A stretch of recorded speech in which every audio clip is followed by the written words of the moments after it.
So Peter has been spotting various aircraft all over Europe in different airports. He also spots business jets, and it's one of his favorite type of aircraft to spot and capture on his lens. But he has never been inside one until today. During his filming, he has captured a lot of Netjets aircraft, and I asked him to make a compilation of Netjets aircraft for us, for our viewers today, in particular the Phenom 300. So let us have a look at it now.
Aircraft spotters are enthusiasts, and it's a very difficult hobby, and sometimes they really work very hard to get their shots.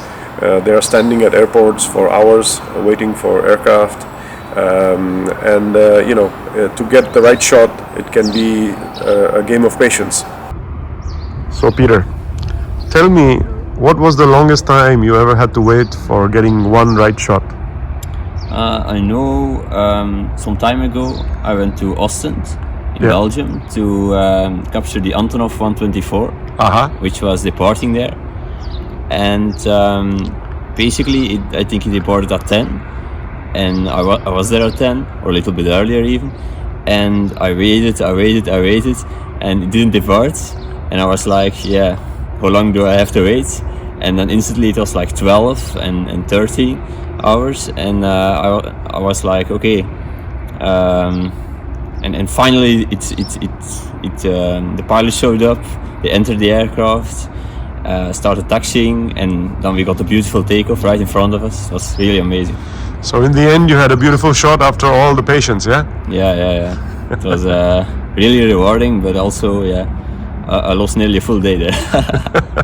Around airports, usually there is a security fence, so they can't always get their camera through that. So usually you'll see a spotter on a step ladder, standing up, and then they point the camera over the fence. Sometimes it can be a barbed fence, and they have to stand in that uncomfortable position for a long time to get the right shot. So I really respect this hobby. So for my friend here, who has been standing around airports admiring these beautiful aircraft for so many years now, over a long period, it's going to be quite an exciting experience finally to get inside one today. It's like he literally jumped over that fence and got inside one of them, and I'm really looking forward to capture his emotions today in this vlog. So Peter, first time in a Phenom 300, what do you think? I think it's going to be absolutely amazing. Yeah. Are you ready for it? Yeah, I think so. Give me your thumbs up.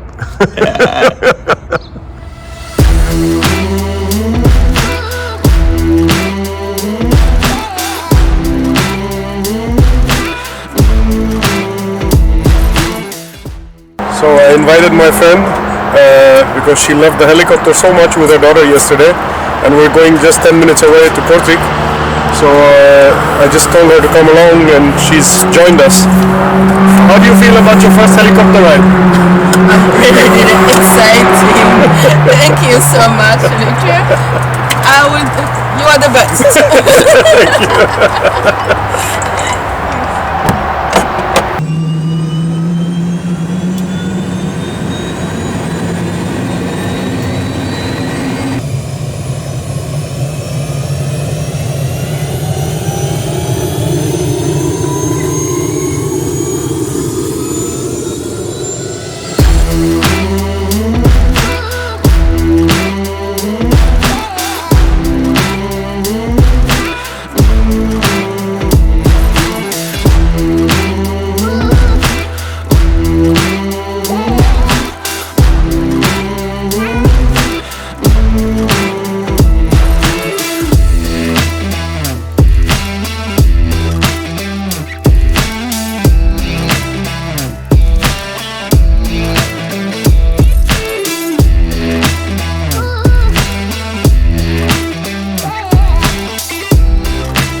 So we're now here at Air Technology in Kortrijk airport in Belgium, and we drop our helicopter for maintenance. It's annual maintenance, and then from here we're going to jump over to the Phenom 300 with Peter and continue our vlog from there.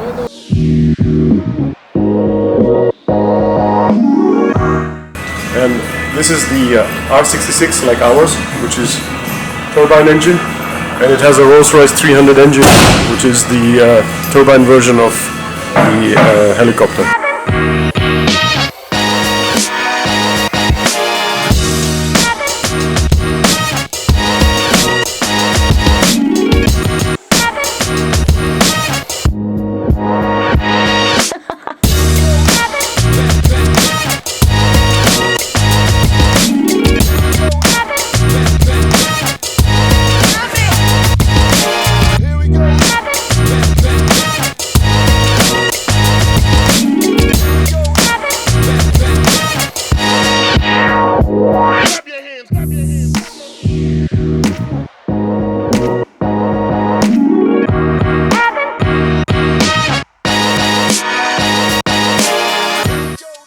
So we're standing now in front of the Phenom 300 that we're going to take to Malaga. What do you think, Peter? You like it? Yeah, it looks good. So this is the smallest plane from Netjets. I vlogged it on my second episode. For those who haven't seen it, please see it. One of the nicest light jets on the market. It is the best-selling jet for the last 5 years. It's Brazilian. It's made by Embraer, and it's got a 1900 nautical mile range. It takes 6 people, all across Europe. No limitations on range or payload. It's a pretty good workhorse from them, and a very successful aircraft.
Takeoff.